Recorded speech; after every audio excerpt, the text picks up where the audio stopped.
अस्सलाम वालेकुम everyone, Samreen Razzaq here. आज हम ये डिस्कस करेंगे कि CSS की प्रिपरेशन के लिए आपको क्या टाइम टेबल फॉलो करना है, कितने घंटे पढ़ना है और कैसे अपना दिन या अपने अगर रात को भी पढ़ना है तो कैसे अपने टाइम को मैनेज करना है। डिटेल में डिस्कशन से पहले हम कुछ फास्ट ट्रैक चीज़ें देखेंगे कि जो आपको पता होनी चाहिए। लाइक सबसे पहले आपने अपने दिन का स्टार्ट कैसे करना है कि इस्लामिक स्टडीज़ हर दिन आपका सुबह वाला जो टाइम है इस्लामिक स्टडीज़ आपका क्योंकि कंपलसरी सब्जेक्ट है, तो 2025 में आपने देखा होगा कि बहुत से स्टूडेंट्स इस्लामिक स्टडीज़ में फ़ेल हुए हैं। तो आपने इसकी कुछ आयात है दिन की 2-3 आयात विद आयत नंबर प्रॉपर रेफरेंस के साथ सुबह प्रिपेयर करना है। उसके बाद जो दूसरी चीज़ करनी है वो आपने अपना एक लर्निंग इन्वायरमेंट बनाना है। आप जिस जगह पे रह रहे हैं आपने एक रूम बनाना है या फिर जो भी आपको फैसिलिटीज़ अवेलेबल हैं उसमें इस तरह की कंडीशंस बनानी है कि आप बैठ के पढ़ सकें, वहाँ बैठ के जाके आपको पढ़ने की वाइब्स आए। इन केस कि आपको इस तरह की कोई फैसिलिटी नहीं मुयस्सर तो आप ये कर सकते हैं कि या हॉस्टल में चले जाइए या फिर कोई लाइब्रेरी नियरेस्ट कोई लाइब्रेरी है वहाँ जाए, सुबह जाएँ शाम को आए, अपना पूरा दिन उधर गुजार कर आएँ। तीसरी चीज़, एक आपने जो पॉलिटिकल साइंस के स्टूडेंट्स हैं उन्होंने अल गज़ाली का टाइम टेबल देखा होगा, तो उसकी टाइम डिवीज़न को फॉलो करें, वो बहुत अच्छी टाइम डिवीज़न है। और आपने जो आपके संडेज़ है, आपका ओवर थिंकिंग का टाइम है, आपका फ्रेंड सर्कल है, उसको भी मैनेज करके चलना है। ऐसे नहीं करना कि आपने 6 महीनों के लिए गायब हो जाना है। कहते तो यही है लेकिन असल में इंसान जो है, जैसे अरिस्टोटल कहते हैं कि human is a social animal, without society we can't move. तो इंसान जो है सोसाइटी के बगैर नहीं रह सकता। एक इंसान को ओवर थिंकिंग भी होती है, अ नंबर ऑफ़ टाइम सोचता है कि आई कांट डू दिस, उसको मोटिवेशन चाहिए होता है, उसको मोटिव चाहिए होता है, उसको फ्रेंड सर्कल चाहिए होता है। आपने इन सारी चीज़ों को मैनेज करना है, अपना संडे अच्छे से गुजारना है, बाकी दिनों को आपने प्रॉपर्ली करना है। अच्छा, इसके बाद जो मैं आपको डिटेल से चीज़ें बताना चाहती हूँ वो ये हैं कि आपने तैयारी शुरू कैसे करनी है। जो सबसे ज़्यादा स्ट्राइकिंग क्वेश्चन है कि how to start the preparation. तो अपनी तैयारी को 3 चीज़ों में डिवाइड करें। अभी एक रजिस्टर लें, जो चीज़ें मैं आपको बता रही हूँ बार बार नहीं बताऊँगी, इस वीडियो में जैसे बता रही हूँ उनको नोट करें। अपनी तैयारी को 3 हिस्सों में डिवाइड करें। आपके 3 इंपॉर्टेंट पार्ट्स है। वन इज़ दी MPT में 10,000 बच्चा फेल हुआ था पिछले साल। उससे पिछले साल जो मेरे वाला साल था उसमें इतने ज़्यादा 75% पास हुए थे, 25% फेल हो गए थे। MPT एक पार्ट हो गया। दूसरा पार्ट लेक्चर्स लेने हैं। तीसरा पार्ट आपने प्रैक्टिस करनी है। ठीक है, MPT से स्टार्ट करते हैं। आपने क्या करना है कि current affair, Pakistan affair, general science and ability and precis, ये 4 पेपर आपने पहले करने हैं। क्यों पहले करने हैं? क्योंकि इसमें आपका MPT होगा। MPT की डिटेल्ड गाइडेंस मैं आपको बाद में दूंगी, लेकिन अभी आप सिर्फ इतना जान लें कि ये 4 पेपर MPT के लिए बहुत ज़रूरी हैं। इनमें जो पाकिस्तान अफेयर का पेपर है उसका बहुत कॉम्प्रीहेंसिव मटीरियल, मेरे दूसरा जो चैनल है आल लर्निंग स्कूल के नाम पर, उस पर बहुत कॉम्प्रीहेंसिव मटीरियल मौजूद है, वो आपके लिए इनाफ होगा। प्रेसी के लिए वोकैबलरी, ग्रामर का सेशन में स्टार्ट करवाऊंगी, वो भी फ्री ऑफ कॉस्ट, तो वो आपको बहुत गाइड करेगा। वोकैबलरी का भी सोर्सेज में अलग एक वीडियो में बताऊंगी, लेकिन आज हम टाइम टेबल पे ज़्यादा फोकस करेंगे। अच्छा, जो दूसरा इंपॉर्टेंट पार्ट है आपका लेक्चर्स, ये आज हमारा जो मेन टॉपिक है ये है लेक्चर्स आपने कैसे लेने हैं। देखिए अभी आपके पास जून, जुलाई, अगस्त, सितंबर, अक्टूबर, नवंबर, दिसंबर, जनवरी, यानी आपके पास टोटल 8 मंथ्स है। अपने मंथ्स को 2 हिस्सों में डिवाइड कर दें। चार जो महीने आपने सिर्फ लेक्चर्स लेने हैं, 4 महीने आपने याद करना है, प्रैक्टिस करनी है, उसके जो रेफरेंस है वो इकट्ठे करने हैं। मतलब अपनी जो क्वालिटी है ना वो अगले 4 महीनों में करनी है। अब जो पहले 4 महीने आपने क्या करना है, सुबह उठना है, सुबह उठ के आपने इस्लामिक स्टडीज़ से जो भी आपने सब्जेक्ट जैसे मैं बताऊँगी या फिर आपने जैसे खुद भी सोचा, इंसान की अपनी भी एक सोच होती है, उस हिसाब से करना है। आपने दिन का स्टार्ट इससे कर लिया। आपने पहले 5 घंटे जो आपके दिन के होंगे नाश्ते के बाद, उसमें क्या करना है, आपने लेक्चर्स लेने हैं और हर घंटे का तकरीबन 1-1 घंटे का लेक्चर होता है, जो कि 1 घंटे का होता है लेकिन तकरीबन उसको लेने में 1.5 घंटे लग जाते हैं। तो आपने 4 से 5 लेक्चर सुबह में लेने और 2 से 3 लेक्चर शाम में लेने हैं। यानी अपने दिन को इस तरह मैनेज करने के पहले आपने बल्क ऑफ लेक्चर्स लेने हैं। ये सिर्फ उन स्टूडेंट्स के लिए बता रही हूँ जो सेल्फ स्टडी कर रहे हैं या फिर वो मेंटोरशिप में करने की कोशिश कर रहे हैं। तो आपने अपने पूरे दिन में क्या करना है कि लेक्चर्स लेने, 4 से 5 दिन लगेंगे आपको सिर्फ एक सब्जेक्ट के सिर्फ लेक्चर्स लेने में। किसी भी अकेडमी के, किसी भी अच्छे मेंटोर के, आपको खुद जब पढ़ते हैं तो ये आपको फ़ायदा होता है कि आप किसी भी मेंटोर को फॉलो कर सकते हैं। आप अकेडमी में बाउंड नहीं हो सकते कि हाँ मुझे समझ नहीं आ रही तो मैंने तो इसके लिए कोई इतने पैसे दिए हुए हैं तो मैं अब क्या करूँ।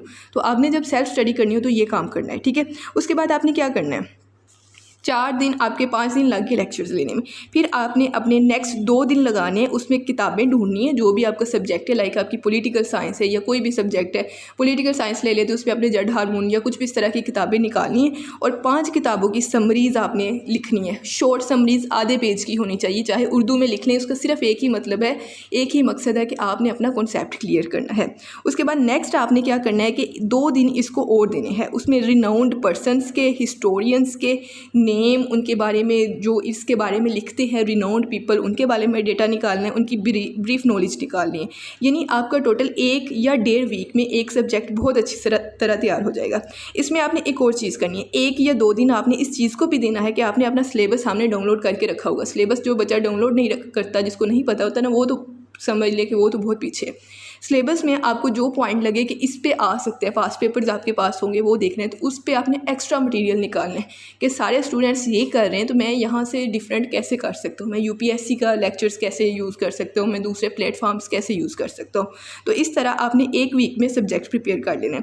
ओवरऑल मैं आपको समराइज़ करके ये बताती हूँ कि एक दिन में आप कितने घंटे पढ़ रहे हैं। आप 10 घंटे कम अज़ कम पढ़ रहे हैं 1 घंटे एक दिन में, ठीक है, और आप एक सब्जेक्ट को तकरीबन 1.5 से 2 हफ्ता दे रहे हैं। ये ओवरऑल समरी है इस चीज़ की। ये सारे ऑप्शनल सब्जेक्ट्स के लिए आपने करना है सिवाय करंट अफेयर्स के, जनरल साइंस एंड एबिलिटी के, प्रेसी के और जो आपका करंट अफेयर्स का, हाँ, इन सब्जेक्ट्स के अलावा बाकी सब के लिए आपने ये चीज़ फॉलो करनी है। जो करंट अफेयर्स है उसमें रीडिंग हैबिट्स और बाकी चीज़ें, उसका मैं अलहदा आपको रजिस्टर बनाना और उसके अलहदा नोट्स बनाना मैं आपको स्टेप वाइज सिखाऊंगी। लेकिन अभी आप बाकी जो ऑप्शनल सब्जेक्ट्स हैं ना उनके लिए देख लें, ठीक है। यानी मैं इसको ओवरऑल बताऊं, आप मॉर्निंग में सुबह टाइम उठें, सुबह 4 बजे, 5 बजे, 6 बजे, चले 7 बजे भी उठें। उठ के आपने 1 घंटा इस्लामियात की, उसके बाद आपने 1 घंटा, ये 2 घंटे करंट अफेयर्स को दिए, उसमें डांट पढ़ा। डांट को सिर्फ मेन हेडिंग्स पढ़नी है, उसके एक आधा एडिटोरियल पढ़ लिया, उसमें जो इंपॉर्टेंट चीज़ें थी वो नोट कर ली, बाकी इसकी डिटेल्स में बाद में बताऊंगी। फिर 5-10 मिनट ब्रेक लेनी है, फिर आपने बिस्मिल्लाह करके लेक्चर्स लेने शुरू कर देने हैं। लेक्चर्स के बाद ज़ोहर के बाद उठना है, ज़ोहर के दोबारा बाद लेक्चर्स लेने शुरू कर देने। शाम को सोने से पहले उनको रिव्यू करना है। ये आपके दिन के 10-12 घंटे हो गए। अब दूसरी फेज़ में जब हम आखिरी फेज़ में एंटर होंगे, यानी 4 महीने जब गुजर जाएंगे, अक्टूबर आ जाएगा, तो आपने क्या करना है, फिर ये जो लेक्चर्स की चीज़ है ना, इसको रिप्लेस करेगी आपकी प्रैक्टिस। प्रैक्टिस आपने ऐसे करनी है कि आपने इतनी करनी है कि पेपर में कोई भी क्वेश्चन आए तो आप ये कह सकें कि हाँ, ये तो मैंने प्रैक्टिस किया था। क्योंकि एक स्टूडेंट्स में बहुत बड़ी चीज़ होती है, इसको कहते हैं राइटिंग फियर, ऐसे writing fear, question attempting fear, ये बहुत ज़्यादा नॉर्मल होता है स्टूडेंट्स में, वो सवाल पूरा लिखने से डरते हैं। आपने अपना ये डर ख़त्म करना है, ठीक है।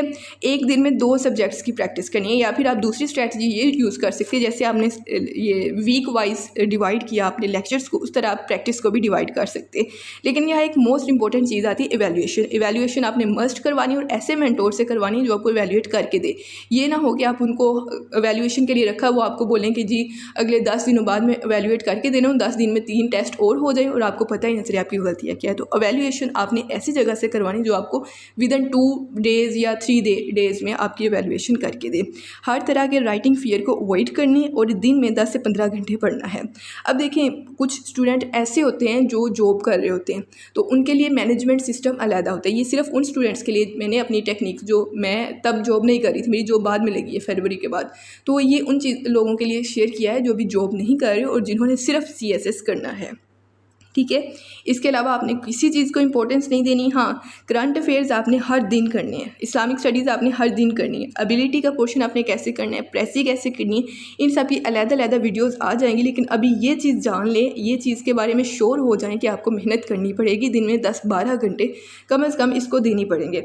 मैंने आपको अभी वीकली प्लान बता दिया, मंथली बता दिया, कोर लर्निंग स्ट्रैटेजी बता दी कि दिन में आपने कैसे बल्क ऑफ लेक्चर्स लेने, फिर बल्क ऑफ प्रैक्टिस करनी है, फिर डेली स्टडी आवर्स मैंने बता दिए कितने आवर्स आपने अपना सारे दिन का टाइम जो है वो मैनेज करना है। इसके बाद techniques for memorising new concepts है। उन टेक्निक्स में सबसे बड़ी टेक्निक प्रैक्टिस है। प्रैक्टिस के बगैर आप कुछ नहीं कर सकते। फियर ऑफ राइटिंग जो है वो आपने ओवरकम करना है।